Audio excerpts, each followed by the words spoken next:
Here is another scenario where everything is completed in the second layer, but one of the edge piece is inverted.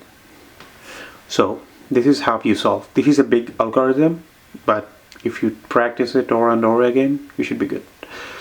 So keep it like this, the one you want to flip, and perform these steps.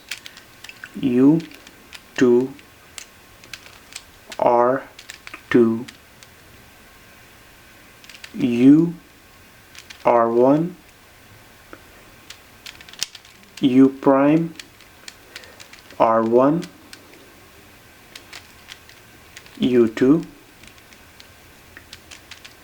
Bring this down, turn this face, bring this up, bring this down, lift it up.